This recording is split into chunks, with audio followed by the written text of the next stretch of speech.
Demons kicks off what should more properly be thought of as the Enterprise finale. These Other Voyages is the true finale, sure, but Demons and Terra Prime were made by the creative forces behind Season 4. And while it is a season that is hardly perfect, it did do a lot of things right. We kick off with Mr. Paxton being none too happy with his doctor, Mercer, and not because he just got a prostate exam either. Mercer is actually treating a patient that's important to Paxton.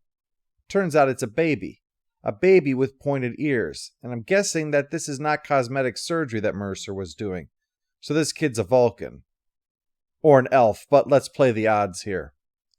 After the titles, we learn that Enterprise has gone back to Earth again because there's a new alliance being formed between different species, and they have an important job here.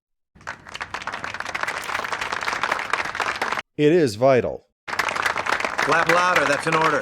See, they've come a long way to do that clapping. The Enterprise crew is not totally pleased because their role in all of this seems to be quietly acknowledged by having them clap for the Minister. I hope I didn't embarrass myself too much. Far from it, Minister. And remember, that's coming from an expert on embarrassing yourself, so take that to heart. You've set a formidable goal. The drafting of a charter in 6 weeks. I've always believed that formidable goals produce formidable results. Technically, that's true, since formidable can mean both arousing feelings of awe and causing fear, apprehension, or dread. So if it's a great success or a clusterfuck, you'll still be right. While they're talking, a member of the press approaches Mayweather, presumably to confirm for her agency that he's been in space. Actually, Mayweather was engaged to Gannett here, so there's a bit of tension in the air, though it's all on his part. So you might think that she broke it off and he's still feeling the sting of that. Well, before we get into that, let's just realize that we are talking about Mayweather for more than 2 sentences in a row and marvel at the world that we now live in. Do you even remember Mayweather's first name? Do you think this first name is actually Ensign? If so, you can be forgiven seeing the way that he has been treated for much of the show's run. Well, the celebration is interrupted by a dying woman. So many good public relations gigs are just ruined by that sort of thing. She babbles about killing her exact words there, so don't think that she was referring to herself there. Otherwise, it would really be unnecessary last words. She gives to Paul a vial containing some hair, and Phlox looks it over.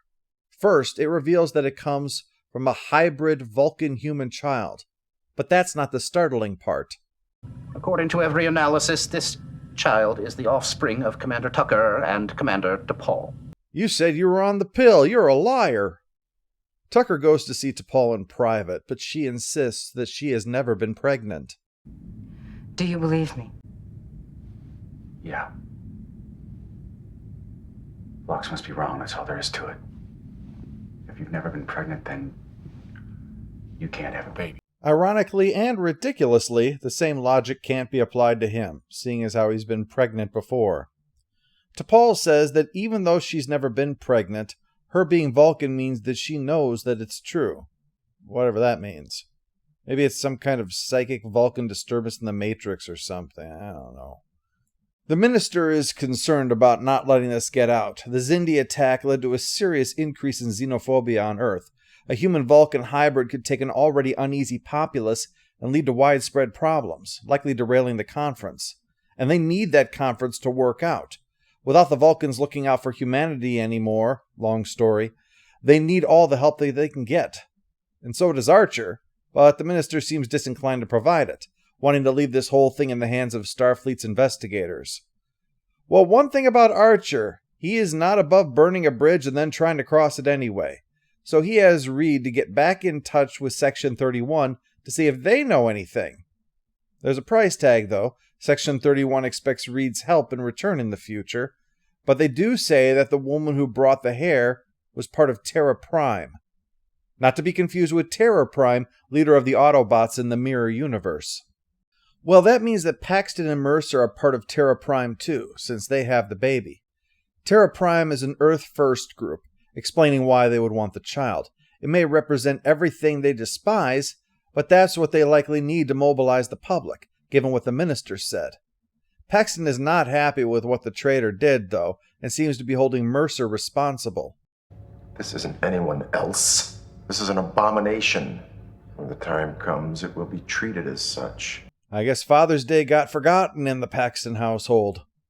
We can see now that they're holding this operation on the moon, because naturally Earth First people wouldn't want to live on Earth. That'd be stupid. Still, it goes with being a supervillain, you know. Volcano Lair is atmospheric but impractical. Gothic castles are too theatrical. Underground leaves you with a problem with silverfish. And the bottom of the ocean means your henchmen spend all their time carrying around a mop. But the moon base, that says, I'm classic, extravagant, yet practical and dangerous. Imagine me in my red leather chair with a Monte Cristo in one hand and the chain for a white tiger in the other, and you won't be far off.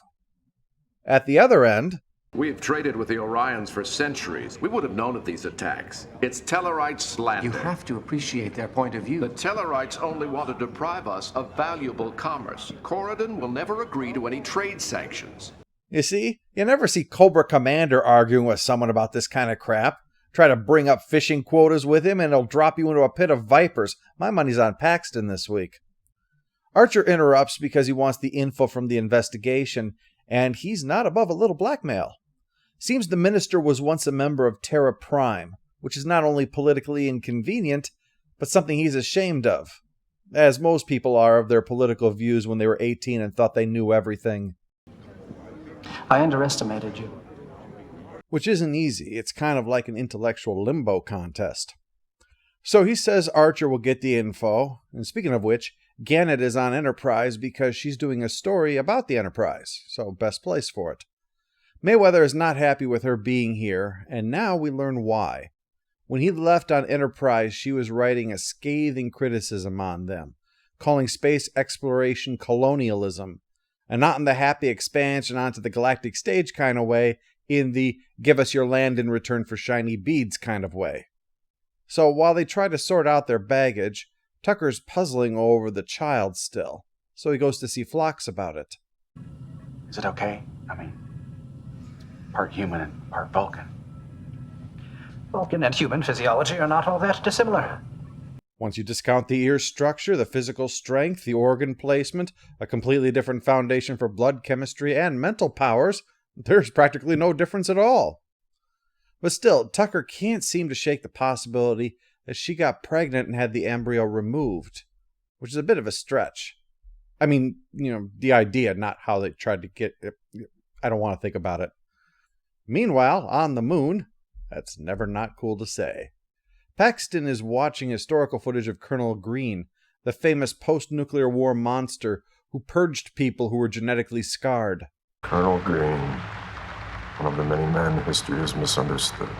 For the sake of our children and our children's children, we must reject the impure and cast it out! Can't understand why history looks down on him. Paxton sees it differently, more of a half-full genocide instead of a half-empty one. Bad things now prevent worse things later on. That's what he's hoping to do. And yet, history will probably see him unfairly too. Luckily, you'll always understand me, Morphine. Oh. Meanwhile, Mayweather seems to have gotten over things and is telling anecdotes about their missions, while Gannett records and asks questions. But when it comes to the shuttle pod, Mayweather confesses a bit of nostalgic ache. With the transporters, the pods aren't used as much, so they're being left behind. This leads to the relationship, which leads to the kiss, which leads to 3-2-1 blastoff. Well, the report has come in, but there's not a whole lot of helpful info, except for the presence of a chemical used as preventative medicine for people who work in low gravity for extended periods, where artificial gravity isn't practical, of course. They figure a lunar mining colony is a good place to start. There's a lot of Terra Prime activity up there, so Tucker and T'Pol volunteer to go there undercover to investigate. But it could be dangerous, perhaps hinted at by Mercer's dead body being found under some moon rocks. Hard to die from a cave-in on the moon. It's a bit like getting run over by a tortoise. Well, as if things aren't bad enough for them, Tucker and T'Pol get lost trying to explore the tunnels, but it does provide a chance for them to revisit the issue about the baby. And speaking of where babies come from, Mayweather and Gannett have moved their show into the bed. I have a rule. I only have sex while wearing a bra. Looks like they're working hard on patching things up. Mayweather even starts to consider settling down in one place finally. So it's getting serious.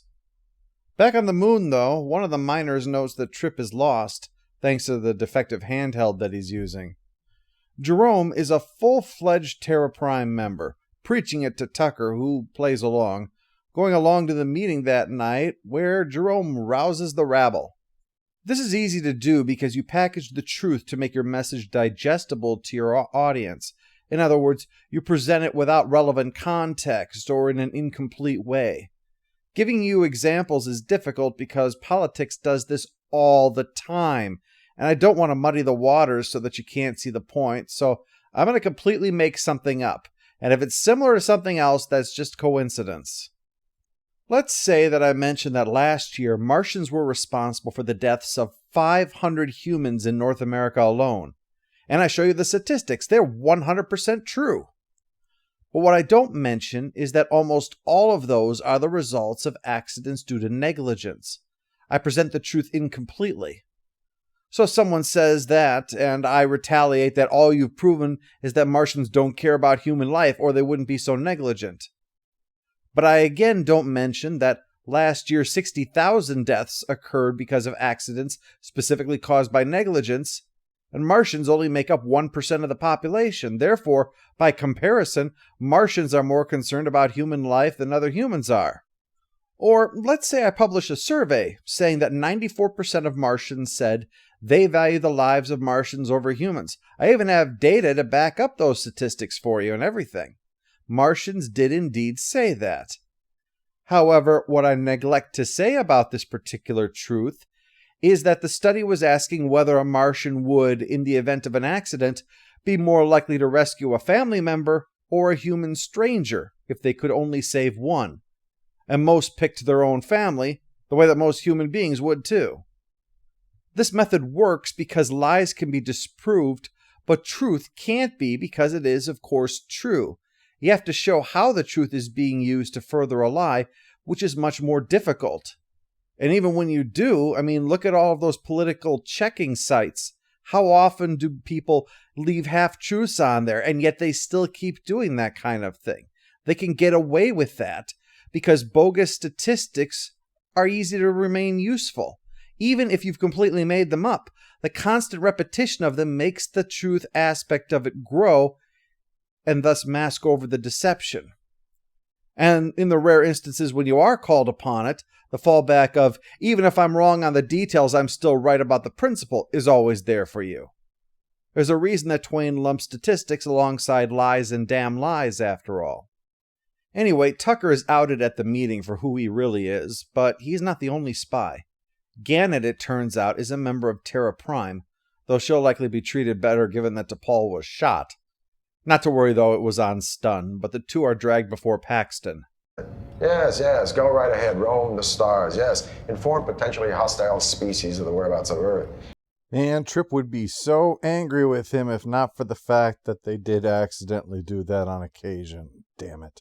Yes, and trust the entire future of our world to non-human creatures who don't even feel like we do. Yes, promote the total degradation of mankind by encouraging alien-human relations. It's an unnatural pairing, like a dog and a cat, or a cow and a horse, or a robot and a cop. This is when all supervillain lairs unleash their true power. You know, the way that a skyscraper opens up to reveal the missile that's inside of it. His moon mine can fly through space. Meanwhile, Gannett is being questioned on Enterprise. Hoshi had been investigating a bug in the Universal Translator and discovered Gannett was using it to spy on the other delegates. And all of her other remarks are proven to be lies too. So she finally lawyers up, and they lock her up, seeing as how the moon mine flying through the solar system attracts a bit of attention. The moon mine heads to Mars and takes control of the Verteron array, which clinches it. Paxton's got a death ray. He's a supervillain. So, now that he's got the full flush, he's able to do what all villains want to do in the end, give the world their ultimatum. In this case, all aliens must leave the solar system immediately. What will happen? In 2 weeks we find out with the conclusion in Terra Prime.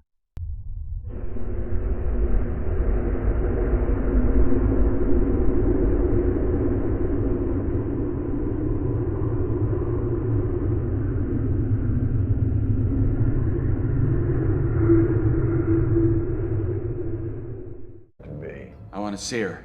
No. And no is a word that Starfleet better get used to hearing from